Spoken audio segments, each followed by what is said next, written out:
Bonjour, ravi de vous retrouver pour une nouvelle vidéo sur Synapse et plus particulièrement ma base MPP favorite SQL Dedicated Pool. Je ne sais pas si vous vous rappelez, mais la dernière fois je parlais pas mal de distribution. À votre avis, qu'est-ce que c'est qu'une distribution?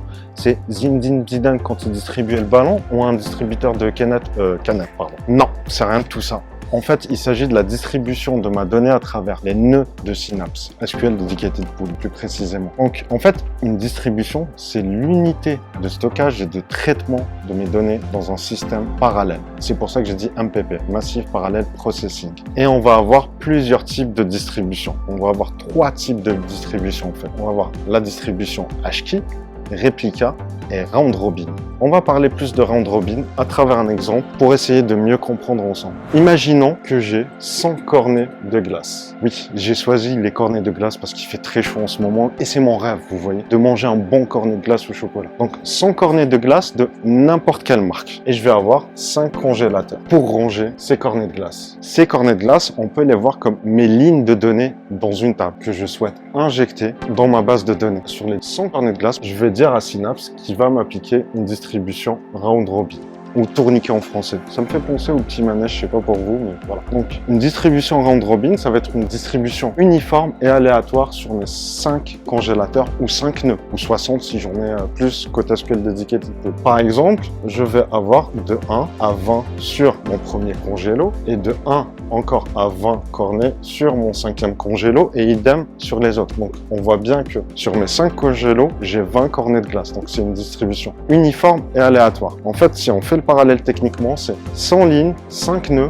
20 lignes par nœud. Et donc, en fait, c'est ça qu'on appelle une unité de stockage. Et ma distribution Round Robin tourniquet, c'est distribuer aléatoirement mes données et uniformément dans mes 5 nœuds. Maintenant, vous allez me dire dans quel cas je devrais l'utiliser et dans quel cas je ne devrais pas l'utiliser. En fait, déjà, si on réfléchit, imaginons que j'ai mes 20 cornets dans chaque nœud. Et comme j'avais dit, c'est n'importe quelle marque. Si on se dit, je veux 10 cornets de telle marque, donc je vais être obligé d'aller fouiller pour trouver les 10 cornets de la marque que je souhaite. Voire même, si je suis un peu maniaque et organisé, et c'est mon cas, je vais vouloir tout regrouper dans un seul nœud, donc de 1 à 10 de mes 10 cornets. Donc, je vais avoir du mouvement dans mes cornets de glace entre mes congélateurs.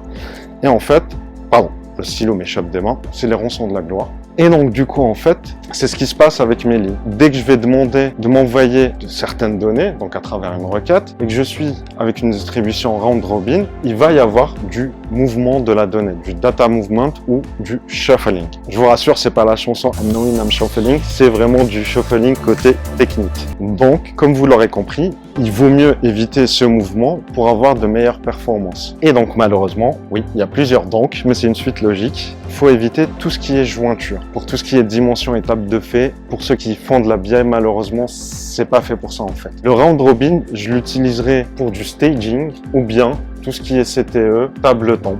Pourquoi? Comme vous l'aurez compris, en fait, vu que je distribue aléatoirement et uniformément, c'est facile d'ingérer ma donnée ou de ranger mes cornets de glace. Donc, c'est vraiment parfait pour tout ce qui est staging, CTE et temp temporaire. Voilà. Donc, la prochaine fois, on va aller voir tout ce qui est Hashkey et l'utilisation. Comme vous l'aurez compris, je pense que les Hashkey, on va plus parler de table de fait, dimension et autre chose encore. Et surtout, n'oubliez pas, abonnez-vous juste ici et activez la cloche de notification. En vous souhaitant une bonne soirée.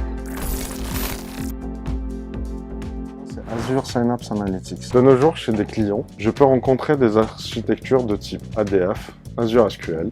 Ensuite, on envoie via Power BI